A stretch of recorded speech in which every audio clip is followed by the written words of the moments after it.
Up at the top position of GSL Crossfire. It's going to be OGS Hyperdub.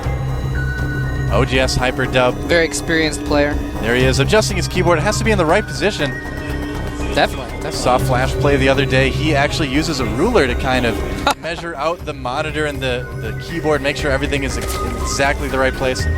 Very important. I mean, if you practice with that, if anything's the least bit off, that can throw off your kind of mechanics, be hitting the wrong keys and everything.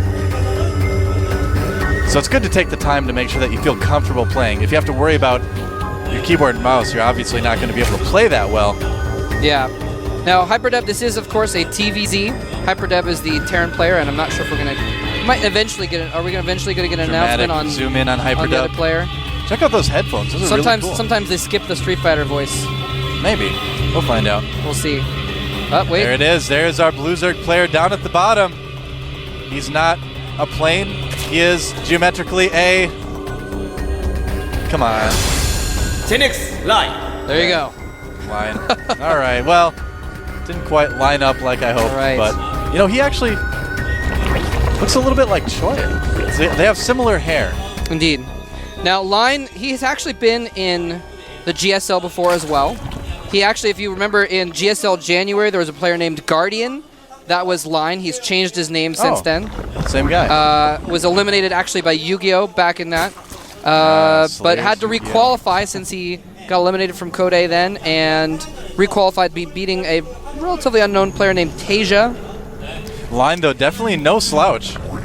Yeah, he's been to, I was talking to John earlier, and John was telling me that he's actually been to all of the qualifiers, and he's like gotten very far in all of them and just hasn't quite made it until this season since being eliminated. So definitely a strong player if he's able to get far in the qualifiers over and over again. We do have pretty standard stuff here coming from both players. Hyperdub just dropping down a barracks at the front. He's actually walling in. Is going to put a factory right next to it. Yeah, no, this is a pretty good map for Terran, too, because you can control those running lanes very, very well with siege tanks if you're careful.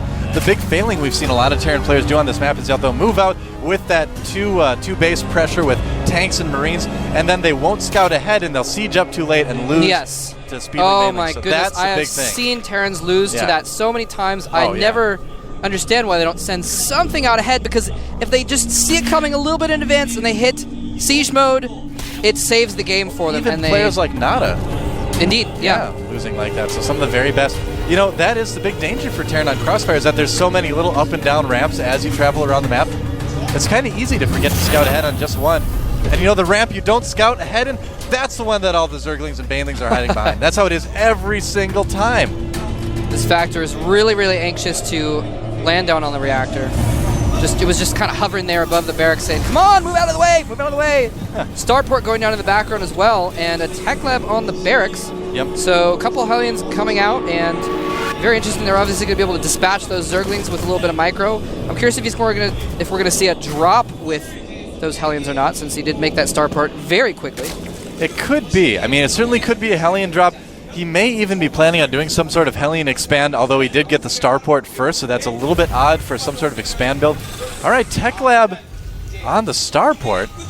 Okay, so... This really smells like a very specific, clean, planned build. It's something really that he has specifically in mind is what it seems like, and the Hellions are going to run into the front here. A couple Queens are going to be able to send those Hellions packing. I'm not sure what a Hellion packs when it leaves for somewhere. Probably a lot of gasoline to power its flamethrowers or something. Maybe some extra tires. It's a good idea. You know, I traveled to Ireland once. Oh, really? And I was there for a few months. I bought a car. You bought a car in Ireland? I bought a car in Ireland, and the guy that sold it to me said, oh, come back tomorrow for the spare tire. I said, okay. I went out sightseeing. I said, what could go wrong? The one day without a spare tire, I lost my tire, got popped. He's harassing with these Hellions in the meantime, which is far more important. He's gonna, is he gonna get into the main? He does get past those Zerglings who ran off the ramp. Those Queens are gonna get off creep in a moment. He's doing tons of damage to these Zerglings. Might even get around and attack some drones. Zergling's gonna trap those Hellions, force them away. One goes down. And nice job with the Speedlings handling those Hellions. There's Line frantically trying to keep from losing right now. He's got a good amount of Queens. The Hellions going back down to the neutral. No deciding to turning around. Oh my gosh. He wants more. Being so obnoxious, but I don't think they're really going to be able to cause any damage. Did he even lose a single drone from that? He lost, I'm not sure if that's a drone carcass or a Zergling carcass. I think that's a Zergling. Now, in the meantime, he's got a Banshee, and he's actually made a lot of queens to deal with the Hellions, so he's got a few queens for this Banshee. Coming here, Cloak is not upgrading, so that Banshee's probably not going to be able to do too much damage. Yeah, you know, very interesting that he decided to pressure with Hellions first. I think he may have been trying to force Roaches, but instead he ended up just forcing a lot of Queens early in the game. Very good point, because Roaches, obviously, somewhat completely useless against Banshees. Yep, that's right. So instead, he forced the exact thing he did not want to face, which was lots of Queens. So right now, Hyperdub, kind of a rough position, not really able to cause a lot of damage early on. And he's not expanding yet himself. Still no command center that I've seen coming out for Hyperdub. Now, this is kind of interesting. No command center, but he's also... Yeah, nothing. He's not spending all of his money at the moment. He might be saving up for that, but he has a lot of extra gas in there. A couple Banshees running around. A lot of Speedlings in play, but that's it. No, he is getting siege mode. You can do a pretty powerful one-base timing push if you keep all your Banshees alive. So he may be trying to do something like that, but you know, not expanding at this point in the game. Very, very risky. There we do see the Baneling Nest and the Spire going up. A lot of Zerg players now waiting to get that Baneling Nest until after the Spire finishes. If you can control the game early on with Speedlings, there's really no reason not to. Yeah. Not bad there. Banshees, I like this. You know, you've got the Banshees, you've made them, you might as well control the map with them. Running around killing Zerglings at the towers, killing creep tumors with Comset, and actually they're going to engage the Queens for just a moment.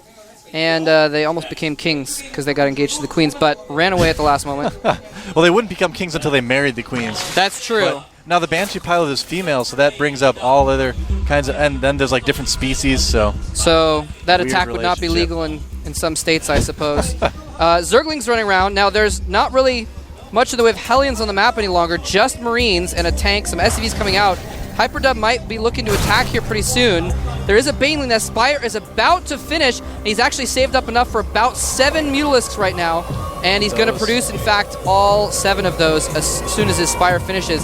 Hyperdub moving across the map, though. Those Mutas could be very, very good in helping clean up those Banshees if they get out of position. Looks like a couple Speedlings trying to cut off reinforcements. I love that by line. Looking very, very good. Hyperdub, if he can make this work, it's a very powerful push. But if it fails, he's basically all in right now. Yeah, he's actually losing a lot of Zerglings randomly against the wall at the Terran's base right now. So he should be bringing those back to try and get a kind of a flank. Instead, half of his Zerglings died or got damaged. And in the meantime, Hyperdub gets to set up a free siege on the high ground. Here he comes in with some Zerglings, though, trying to take this out. Lots of Speedlings running by. Oh no, they were on move! They were on move instead of attack! And he didn't. Oh, half of his Zerglings going down uselessly. Oh no. And this completely opens it up for Hyperdub to take advantage of the situation. That face said, "What did I just do?" Oh no, Line had the game. Wow. Those Mutalisks getting taken out by the Marines. This is hugely bad right now. Queen's getting hit by tanks. One misclick, that's all it takes in a game at this level to turn the tide. Wow, he could still hold. Oh no, the Baneling's being taken out by the tanks as well. Hyperdub in a great position right now.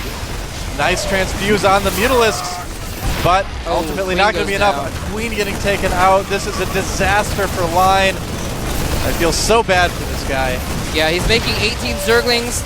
That might actually be enough to hold this off if he's got something, but he's actually just going to rally into those Marines randomly and die along with another Mutalisk. The Queen goes down. No more transfusions for you Mutalisks, and this is pretty much close to the end. He's desperately just trying to pump out links, but in this situation, you kind of need to hold back, wait till you have enough to deal with it, and then go in, and he's just sending them in piecemeal. Though, coming in for Hyperdub. That's going to seal the deal, I think. Those tanks are going to be able to get a lot closer with their siege mode. This tank should be able to hit the hatchery. Nice Marine control with Hyperdub, by the way. Oh, Creep Tumor right underneath that tank. Whoops, that was a bad place to mark. That tank driver like, hey, whoa. And when the drones come off the line, it means things are going bad for Line. Marines getting sieged a little bit, but there's the GG coming from Line. Oh. Wow. Oh, man.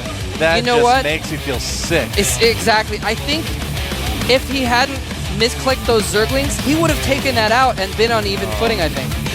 Feels so bad for Line.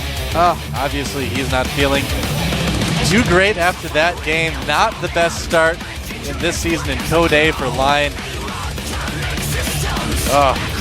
Yeah, very disappointing on his part. But one misclick. That's such a bad misclick too. He ran all those Zerglings. Oh my gosh! It was almost as if you want to click past, and then once your Zerglings are in amongst the units, A move. So they all attack everything around them, and he clicked past and then forgot to A move or hit the wrong button or something like that, and his Zerglings were completely slaughtered.